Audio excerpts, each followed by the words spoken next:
ಭೂಪುಟದ ಅಧ್ಯಯನ ಮಹತ್ವ ಐತಿಹಾಸಿಕ ಸ್ಥಳಗಳು. ನನ್ನ ಪ್ರೀತಿಯ ದ್ವಿತೀಯ PUC ವಿದ್ಯಾರ್ಥಿಗಳೇ, ನಾಳೆ ನಿಮ್ಮ ಆ್ಯನ್ಯುವಲ್ ಎಕ್ಸಾಮ್ ಹಿಸ್ಟ್ರಿ ನಡೆಯುತ್ತಲ್ವ, ಅದರಲ್ಲಿ 10 ಮಾರ್ಕ್ಸಿಗೆ ಇದು ಇದೆ ಕಣ್ರಿ. ಒಂದು ಭೂಪುಟ ಇರುತ್ತೆ, ಅಂದರೆ ಭಾರತದ ನಕ್ಷೆ ಇರುತ್ತೆ. ಅದರಲ್ಲಿ ತಾವುಗಳು ಈ ಐತಿಹಾಸಿಕ ಸ್ಥಳಗಳನ್ನು ಗುರುತಿಸಬೇಕು. 10 ಕೊಟ್ಟಿರ್ತಾರೆ, ಅದರಲ್ಲಿ ಯಾವುದಾದ್ರೂ 5 ತಾವುಗಳು ಆಯ್ಕೆ ಮಾಡಿಕೊಂಡು ಅದನ್ನು ಲೇಬ್ಲಿಂಗ್ ಮಾಡಬೇಕಾಗಿರುತ್ತೆ, ಗುರುತಿಸಬೇಕು. ಎದ್ರ ಮೇಲೆ, ಚಿತ್ರದ ಮೇಲೆ ಯಾವ ರೀತಿಯಾಗಿ ಅದನ್ನು ಕೂಡ ನಾನು ನಿಮಗೆ ತೋರಿಸಿ ಕೊಡ್ತೇನೆ. ನೋಡಿ, ಈ ರೀತಿಯಾಗಿ ಗುರುತಿಸಬೇಕಾಗಿರುತ್ತೆ. ಕ್ಲಿಯರಾಗಿ ಕಾಣ್ತಾ ಇದೆ ಅಂದ್ಕೊಂಡಿದ್ದೀನಿ. ನೋಡಿ, ಐತಿಹಾಸಿಕ ಪ್ರಮುಖ ಸ್ಥಳಗಳು ಯಾವುದ್ಯಾವುದಪ್ಪ? ತಕ್ಷಶಿಲಾ ಎಲ್ಲಿ ಬರುತ್ತೆ? ಈ ಕಡೆ ತಲೆ ಹತ್ತಿರ ಬರುತ್ತೆ, ನೋಡ್ಬೋದು, ಹೌದಲ್ವಾ? ಪಾಕಿಸ್ತಾನ. ಹರಪ್ಪ, ಅದು ಕೂಡ ಪಾಕಿಸ್ತಾನ. ನೆಕ್ಸ್ಟು ಜಲಿಯನ್ ವಾಲಾಬಾಗ್, ಅದು ಡೆಲ್ಲಿಯ ಮೇಲೆ ಬರುವಂಥದ್ದು, ಹೌದಲ್ವಾ? ಕತ್ತಿನ ಬಳಿಯಲ್ಲಿ ಅಂತ. ಪಾಣಿಪತ್ತು ಡೆಲ್ಲಿ ಮೇಲಿದೆ. ಮೀರತ್, ಅದು ಕೂಡ ಆ ಕಡೆನೇ ಇದೆ.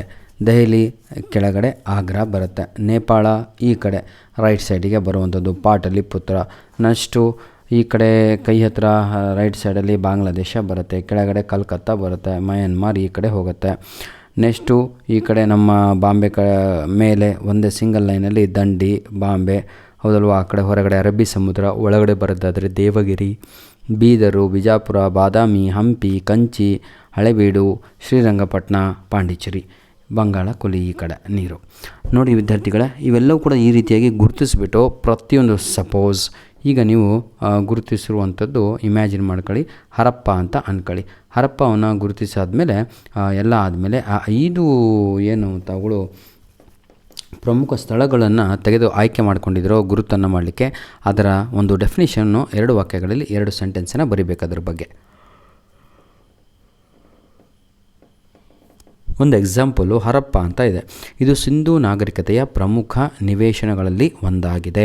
1 ಪಾಯಿಂಟ್ ಆಯಿತು. ಇದು ರಾವಿ ನದಿಯ ದಡದಲ್ಲಿದೆ. 2 ಪಾಯಿಂಟ್ ಬರೆದ್ರೆ ಸಾಕು, ಮಾರ್ಕ್ಸ್ ಸಿಗುತ್ತೆ. ಇದು ಇಂದು ಪಾಕಿಸ್ತಾನದ ಪಶ್ಚಿಮ ಪಂಜಾಬ್ನ ಮೊಂಟೆಗೋಮರಿ ಜಿಲ್ಲೆಯಲ್ಲಿದೆ. 1921ರಲ್ಲಿ ದಯಾರಾಮ್ ಸಾಹನಿಯವರು ಈ ನಿವೇಶನವನ್ನು ಉತ್ಖನನ ಮಾಡಿದರು, ಅಂದರೆ ಕಂಡುಹಿಡಿದರು. ಮಹಾ ಉಗ್ರಾಣ ಇಲ್ಲಿ ಕಂಡುಬರುವ ಪ್ರಮುಖ ಕಟ್ಟಡವಾಗಿದೆ. ಕ್ಲಿಯರ್? ಇದೇ ರೀತಿಯಾಗಿ ಮುಂದಿನದು ನಾವು ನೋಡಿದರೆ ತಕ್ಷಶಿಲಾ ಅಂತ ನೀವೇನಾದರೂ ಭೂಪುಟದಲ್ಲಿ ಆಯ್ಕೆ ಮಾಡ್ಕೊಂಡು ಗುಡಿಸಿದರೆ ನಿಮಗೇನು ಬೇಕು ಅದೆಲ್ಲ ಅವರೇ ಒಂದು 10 ಪ್ರಮುಖ ಸ್ಥಳಗಳನ್ನು ನೀಡಿರ್ತಾಳೆ. ಅದನ್ನು ತಾವುಗಳು ಏನು ಮಾಡಬೇಕು? ಪ್ರದೇಶಗಳನ್ನು ಆಯ್ಕೆ ಮಾಡಿಕೊಂಡು ಗುರುತಿಸಬೇಕಾಗಿರುತ್ತೆ. ತಕ್ಷಶಿಲಾ ಅಂತ ಇದೆ, ಅದು ಕೂಡ ಇದು ಪಾಕಿಸ್ತಾನದಲ್ಲಿದೆ. ಇದು ಗಾಂಧಾರ ಪ್ರಾಂತ್ಯದ ರಾಜಧಾನಿಯಾಗಿದ್ದು, ತಕ್ಷಶಿಲಾ ವಿಶ್ವವಿದ್ಯಾಲಯವು ಪ್ರಾಚೀನ ಭಾರತದ ಪ್ರಮುಖ ವಿದ್ಯಾಕೇಂದ್ರವಾಗಿತ್ತು. ಕೌಟಿಲ್ಯನ ಈ ವಿಶ್ವವಿದ್ಯಾಲಯ ಆಚಾರ್ಯನಾಗಿದ್ದನು ಅನ್ನುವಂಥದ್ದು ಬರಿಬೇಕಾಗಿರುತ್ತೆ. ಪಾಟಲಿಪುತ್ರ, ಅದು ಕೂಡ ಗಂಗಾ ನದಿಯ ದಂಡೆಯ ಮೇಲಿರುವ, ಇದು ಪ್ರಸ್ತುತ ಪಟ್ನಾ ಎಂಬ ಕರೆಯಲ್ಪಡುತ್ತಿರುವ ಬಿಹಾರ ರಾಜ್ಯದ ರಾಜಧಾನಿಯಾಗಿದೆ. ಯಾವುದು? ಪಾಟಲಿಪುತ್ರ. ಇದು ಮಗಧ ಸಾಮ್ರಾಜ್ಯ, ಮೌರ್ಯರ ಮತ್ತು ಗುಪ್ತರ ರಾಜಧಾನಿಯಾಗಿತ್ತು ಅಂತ ಬರಿಬೇಕು. ಬಾದಾಮಿ ಅಂತ ಇದೆ. ಇದು ಬಾಗಲಕೋಟೆ ಜಿಲ್ಲೆಯಲ್ಲಿದೆ. ಬಾದಾಮಿಯ ಆರಂಭಿಕ ಹೆಸರು ವಾತಾಪಿಯಾಗಿದ್ದು, ಇದು ಚಾಲುಕ್ಯರ ರಾಜಧಾನಿಯಾಗಿತ್ತು. ಇದು ಗುಹಾಂತರ ದೇವಾಲಯಗಳಿಗೆ ಪ್ರಸಿದ್ಧಿಯಾಗಿದೆ. ಈ ರೀತಿಯಾಗಿ ತಾವುಗಳು ಪ್ರತಿಯೊಂದು ಯಾವುದನ್ನು ಆಯ್ಕೆ ಮಾಡ್ಕೊಳ್ತಿರೋ ಅದನ್ನು ಈ ರೀತಿಯಾಗಿ ಬರೀಬೇಕಾಗಿರುತ್ತೆ. ಮುಂದಿನದೆಲ್ಲ ನಿಮ್ಗೆ ಗೊತ್ತಿರುತ್ತೆ ಸರ್. ಧನ್ಯವಾದಗಳು. ನಿಮ್ಮ ಪ್ರೀತಿ ವಿಶ್ವಾಸ ಸದಾ ಹೀಗಿರಲಿ.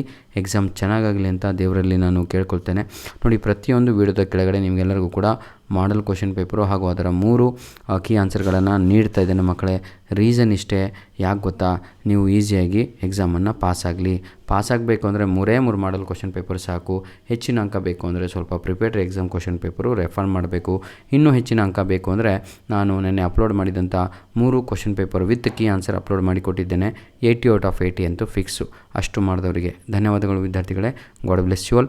ಇನ್ನೂ ಏನಾದರೂ ತಮಗೆ ಕೊರತೆ ಇದ್ದಲ್ಲಿ ತಾವುಗಳು ಏನು ಮಾಡ್ಬೋದು ಅಂದರೆ ನಮ್ಮ ಒಂದು ಮೇಲ್ ಐಡಿಗೆ ಮೇಲ್ ಹಾಕ್ಬೋದು ಅಥವಾ ಕಮೆಂಟ್ ಮಾಡ್ಬೋದು. ಧನ್ಯವಾದಗಳು. All the best. Do well my dear children.